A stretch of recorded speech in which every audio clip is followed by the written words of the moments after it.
Nah, betul banget. Jadi kalau misalnya kita tuh terlalu sering menggunakan topeng di dalam kehidupan kita sehari-hari, kita terlalu banyak tidak menjadi diri kita sendiri. Benar ya. banget, Bu. Itu yang terjadi adalah kita akan kehilangan inner self kita. Kita akan kehilangan diri kita sendiri. Audio Jungle.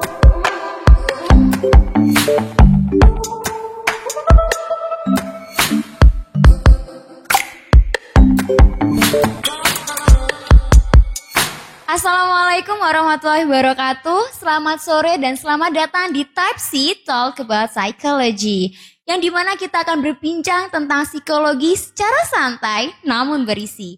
Bersama Syarani Hasim, dan pastinya saya tidak sendiri di sini, ditemani oleh dosen cantik di samping saya, di hadapan saya, dari Fakultas Psikologi Universitas Islam Negeri Maulana Malik Ibrahim Malang, yaitu Ibu Fuji Astuti. Selamat sore Ibu Fuji. Halo, selamat sore. Masya Allah cantiknya sore hari ini nih. Oke. Makasih loh ya. Bagaimana kabarnya hari ini Bu? Alhamdulillah sehat. Ya, sehat. Udah mulai disibukkan sama teman-teman yang ingin praktikum ge? Iya, betul. Oke teman Psycho Friends, di sini kita akan membahas tentang persona dan shadow, yang dimana akan mengenal diri asli dan diri palsu di masyarakat. What? Apa sih diri asli dan diri palsu itu?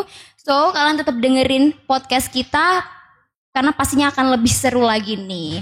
Jadi di sini udah banyak banget fenomena-fenomena di luar sana yang ya kebanyakan khususnya para anak muda kali ini nih yang menutupi dirinya dengan topeng. Apa sih topeng itu? Topeng? Apa emang topeng-topeng yang biasanya Batman kah, Superman kah, atau yang lain? Wah, ini perlu kita bahas lebih dalam lagi ya, pastinya bersama dengan Bu Fuji. Jadi fenomena kali ini nih banyak banget dengan anak muda yang menutupi dirinya, yang dimana dia tidak percaya diri untuk siapa diri aslinya gitu. Nah Bu, dengan fenomena kali ini nih kami nih penasaran banget, khususnya pasti Psycho Friend juga kan ya, penasaran dengan fenomena yang bagaimana anak muda kali ini tidak menunjukkan aslinya. Gengsi banget gitu loh Bu, kayak menunjukkan ini loh aku, itu gengsi banget. Dan mereka lebih menebalkan topengnya, memakai topeng tersebut dengan cara menggunakan second account di sini tuh Bu. Dan bagaimana menurut Ibu tentang second account ini, yang kelihatan sekali nggak sih kayak yang dengan second account ini mereka lebih mudah untuk menutupi dirinya, begitu Ibu. Oke, kalau misalnya kita berbicara tentang second account, kemudian diri sebenarnya gitu ya, kemudian diri yang ditampilkan, ya semua orang saya rasa mengalaminya. Gitu ya. Bahkan kondisi seperti ini sudah ada sejak kecil. Kenapa begitu? Karena di dalam kehidupan sehari-hari itu ya teman-teman semuanya, kita itu dituntut untuk memiliki sikap tertentu. Soalnya kalau pada anak kecil, good boy, good girl gitu ya, jadi anak baik, jadi anak hebat, jadi anak yang tidak suka marah-marah, jadi anak yang lemah lembut dan lain sebagainya. Itu berjalan terus-menerus sampai kemudian dia dewasa, ya sampai dengan. Nah, kalau misalnya terkait dengan fenomena second account gitu ya, biasanya mereka itu menggunakan second account untuk menunjukkan. Nah, kalau jati diri yang sebenarnya itu sebenarnya bukan, kalau misalnya di account satunya itu bukan diri saya, itu adalah dirinya dia juga, tapi dalam bentuk yang lain.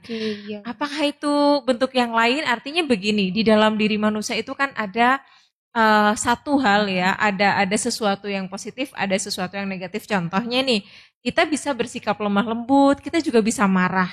Kayak gitu, kita juga bisa baik, kita juga bisa kayak cemburu, ilfil sama orang, iri sama orang. Nah, tapi karena tuntutan kita di masyarakat nih, kamu kalau orangnya suka iri sama orang gak bagus loh. Kamu kalau suka ini sama orang tuh gak keren loh gitu. Akhirnya dia, yang dia munculkan adalah personanya dia, topengnya dia sesuai dengan keinginan publik seperti itu. Oke, bisa dibilang hal itu terjadi karena mereka ingin diterima ya Bu. Betul banget. Ingin diterima. Ya emang hal yang diterima itu adalah hal yang wajar untuk kita inginkan ya, semua teman-teman Psycho Friend juga pastinya di luar sana. Dan menurut Ibu ini wajar nggak sih, dan apa yang harus kita lakukan untuk kita bisa menerima diri kita tanpa harus menggunakan second account tersebut, Ibu? Oke, jadi memang penerimaan itu penting ya. Teman-teman begini, sebelum kita ingin diterima oleh orang lain, langkah pertama yang harus kita lakukan adalah menerima diri kita sendiri dulu gitu ya. Ini memang kalau dalam bahasanya di teorinya itu, kita itu ketika ingin menerima shadow ya, ingin menerima diri yang tidak bagus itu ya, diri yang negatif itu seperti rasa pengen males-malesan gitu ya, pengen juga kayak berbicara apa adanya, itu memang susah. Karena apa? Kalau nanti kita menunjukkan diri kita yang seperti itu, nggak akan diterima dong dari lingkungan sekitarnya. Nah, kalau tadi ditanyakan gimana sih biar kita itu udahlah terima kayak gimana? Yang pertama memang sebelum ingin diterima oleh orang lain, maka kitalah yang harus menerima diri kita sendiri dulu. Yang pertama caranya adalah melihat diri kita secara objektif. Secara jelas, ya memang sebagai manusia itu bukan malaikat yang harus on dari pagi sampai malam 24 jam gitu ya. Dia harus baik, terus nggak punya rasa marah, nggak punya rasa sedih, nggak punya rasa kecewa ya. Itu kalau seperti itu namanya malaikat. Nah, kita sadari bahwa di dalam diri kita itu ada sisi-sisi itu. Nah, kalau teman-teman sudah mampu menyadari itu, kemudian menilai itu secara objektif ya, kemudian kembali lagi kepada diri kita, apa yang harus saya lakukan dengan kondisi seperti ini? Sebenarnya kalau katanya Jung itu ketika kita mampu untuk bisa menerima kondisi diri kita, kita bisa melihat kondisi diri kita yang sebenarnya, entah dari sisi positifnya, dari sisi negatifnya, dan itu kemudian menyatu menjadi satu, itu juga ada energi yang luar biasa. Karena apa? Kalau kita hanya bisa menunjukkan diri kita yang sesuai dengan keinginan publik, lama-lama dia capek, lelah. Kenapa? Bener Karena banget, defense banget terus-terusan kayak gitu.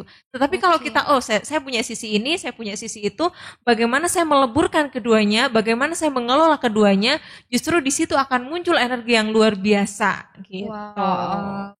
Jadi harus seimbang. Betul banget. Jadi second account itu bukan permasalahan yang besar juga ya, Bu. Betul. Asalkan kita bisa seimbang gitu, Psycho Friend.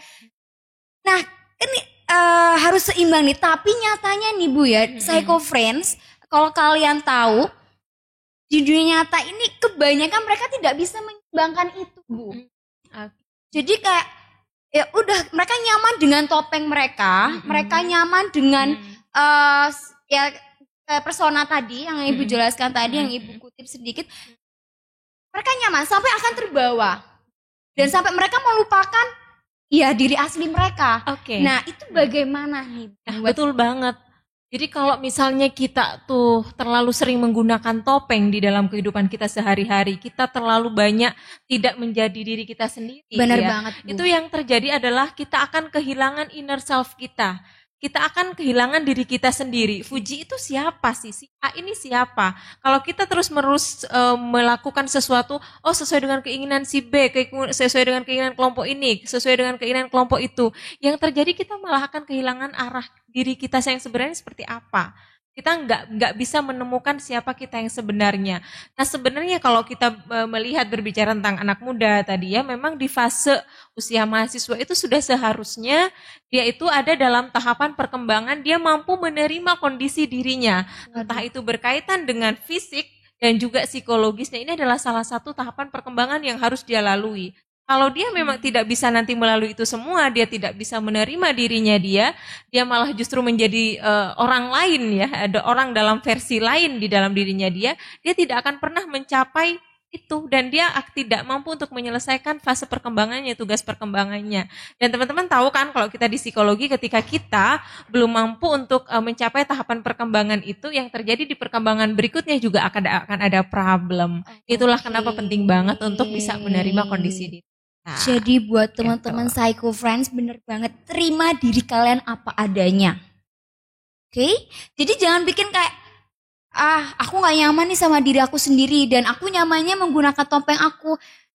Terimalah apa yang kalian punya. Bisa jadi itu adalah suatu kelebihan kalian yang tidak kita punya. Gitu Psycho Friend, bener kan, Bu? Betul banget, betul.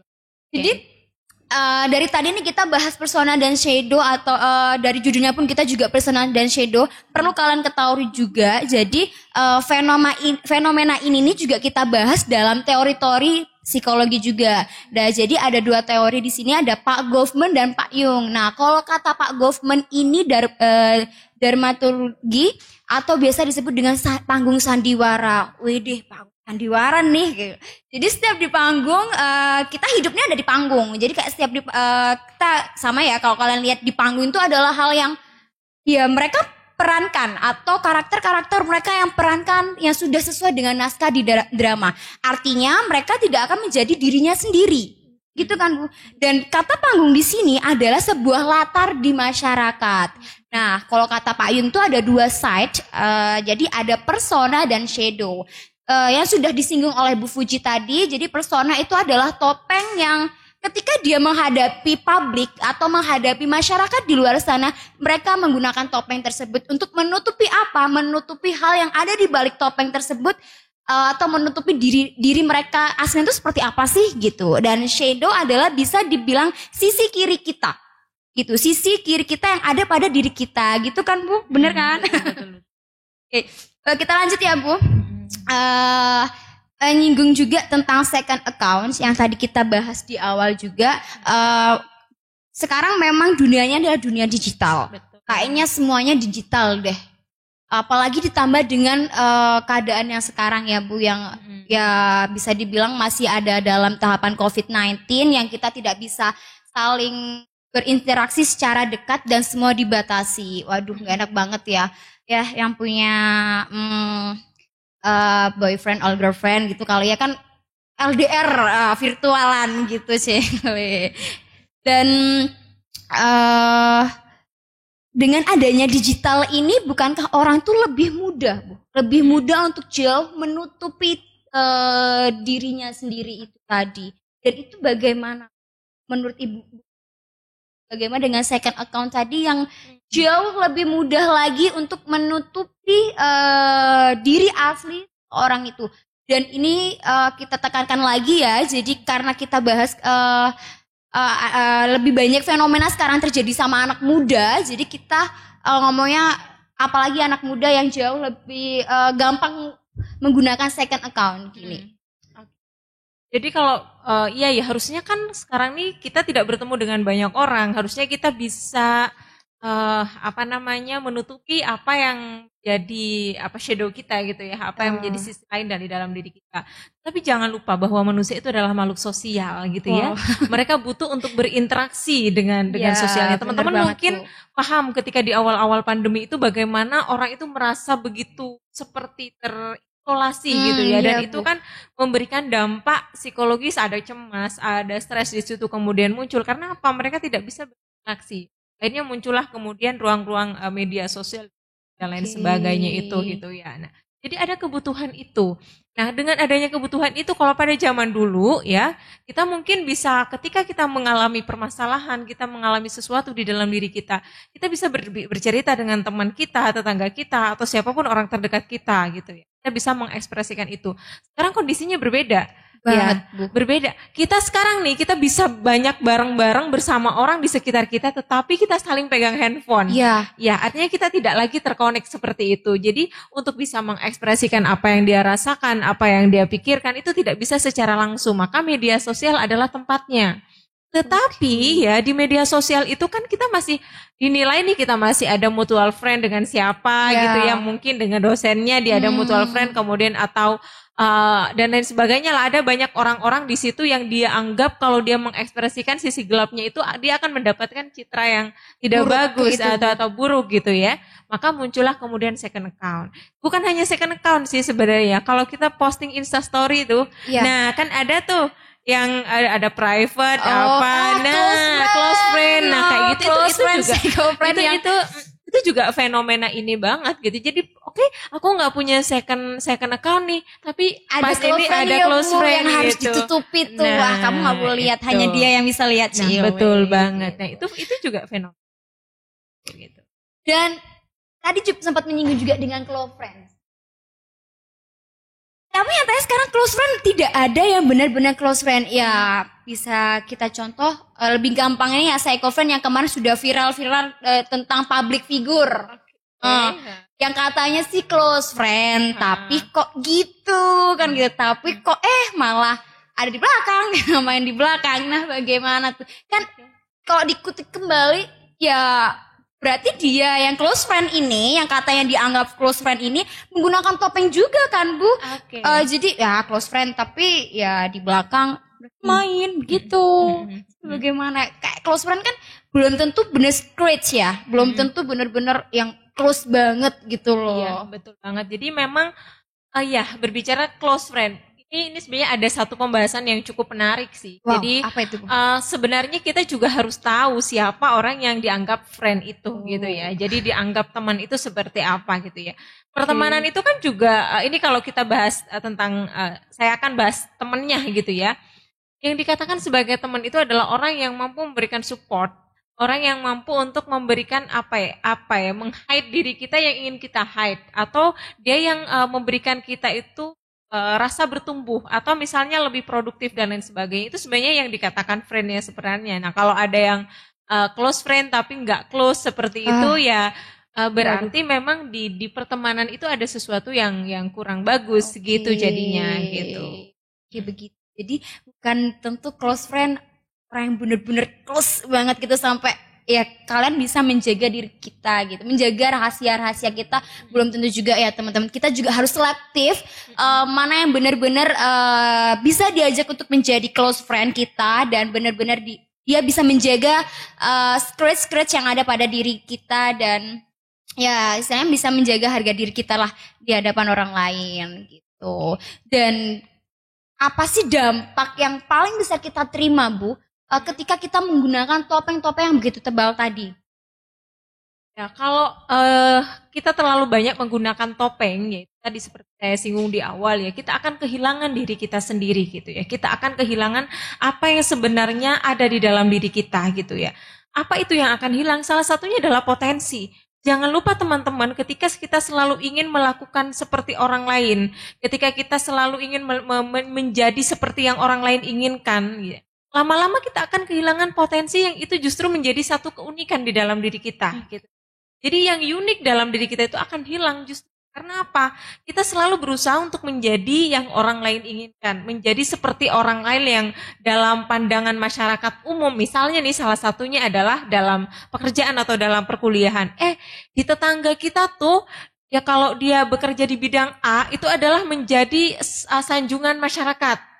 Kita sebenarnya potensinya tidak di A, kita potensinya di B. Tetapi agar kita bisa diterima oleh masyarakat itu, kita kemudian ke A lah. Kita akan kehilangan satu potensi kita di B itu tadi. Berarti nggak masalah dong kalau kita menjadi otentik, nggak masalah. Ya apakah saya juga serta-merta tidak boleh menggunakan topeng? Boleh. Boleh menggunakan topeng ya, boleh asalkan sesuai dengan takarannya, sesuai dengan kadarnya gitu ya. Karena yang berlebihan, kita misalnya pakai obat ya, pakai obat tertentu itu bisa sembuh. Tapi dalam dosis yang lebih tinggi bisa jadi justru meracuni kita. Begitu juga dengan penggunaan topeng ini. Kalau kita menggunakannya misalnya ketika saya menyapa orang tua, saya kemudian harus sumringah gitu ya, harus menggunakan bahasa yang halus gitu. Kalau kita menyapa teman kita pakai bahasa santai, itu nggak masalah. Itu nggak masalah, topeng yang seperti itu nggak masalah. Karena apa? Kadarnya. Dosisnya itu sesuai dengan kebutuhan. Kalau sudah berlebihan, itu yang akan menjadi sesuatu yang akan justru menjadi bumerang kepada dirinya. Ya apa itu? Ya potensi, ya sesuatu yang unik di dalam dirinya. Dan lebih penting lagi kita tersiksa. Tidak nyaman tahu.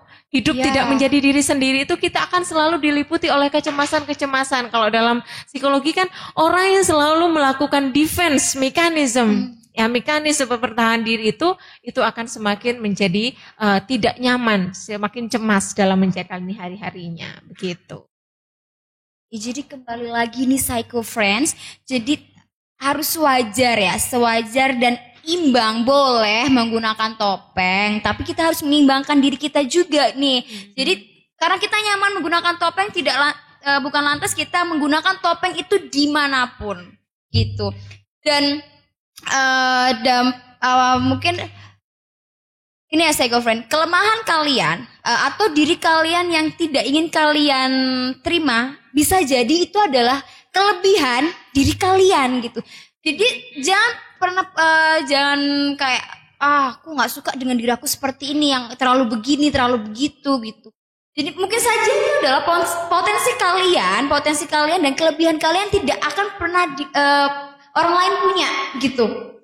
Dan buat Bu Fuji, apa pesan buat mereka-mereka nih, khususnya Psycho Friend yang sudah terlanjur dalam menggunakan topeng itu tersebut, Bu?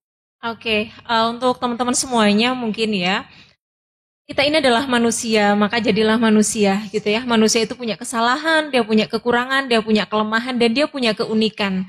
Setiap individu itu berbeda. Bahkan orang kembar pun berbeda. Jadi jangan takut untuk selalu atau tetap menjadi sesuatu yang berbeda di tengah masyarakat. Dan yang kedua, untuk teman-teman yang mungkin sekarang selalu menggunakan topeng dan selalu ingin terlihat baik, teman-teman itu bukan sesuatu yang baik. Ya, yang kita lakukan di dalam diri kita, karena semakin kita menebalkan topeng kita, semakin kita tidak menjadi diri kita, akan semakin sakit dan hidup kita menjadi semakin tidak bermakna. Terima kasih. Ya Allah. Jadi itu tadi ya Psycho Friend, kita harus imbang dan terima kelemahan dan kekurangan kita. Bisa jadi adalah kekurangan dan kelemahan kita adalah kelebihan kita yang tidak dipunya oleh orang lain. Dan tetap jadi diri kalian, apapun yang kalian rasakan, bahkan saat ini ketika merasakan kalian mentalnya mungkin tidak lagi sehat atau butuh teman, jangan pernah takut untuk datang ke psikiater atau psikolog. Jangan pernah takut dikatakan bahwa orang yang datang ke psikiater dan psikolog adalah orang gila. Itu tidak benar. Karena setiap orang pasti harus punya tempat buat mereka bercerita agar mereka tidak menggunakan topeng itu tadi yang begitu tebal gitu. Jadi sepertinya kayaknya saat ini psikolog dan psikiater sudah kalian gampang banget buat dijumpai, tidak hanya di rumah sakit harus mendatangi rumah sakit ya Bu. Buktinya tadi di Puskesmas, setiap Puskesmas desa pun sepertinya yang saya lihat juga udah mulai ada psikolog di situ atau psikiater di situ. Dan itu tadi, jangan pernah takut untuk datang ke psikolog dan psikiater, dan jangan pernah takut untuk dibilang gila. Kalian tidak gila, cuman kalian butuh tempat untuk bercerita, begitu. So, see you next di episode selanjutnya. Tetap pantengin podcast kita, dengerin podcast kita yang pastinya dengan tema-tema yang lebih seru lagi tentang psikologi, dan itu pasti relate banget deh buat kalian. So, see you next time. Assalamualaikum warahmatullahi wabarakatuh. Bye-bye.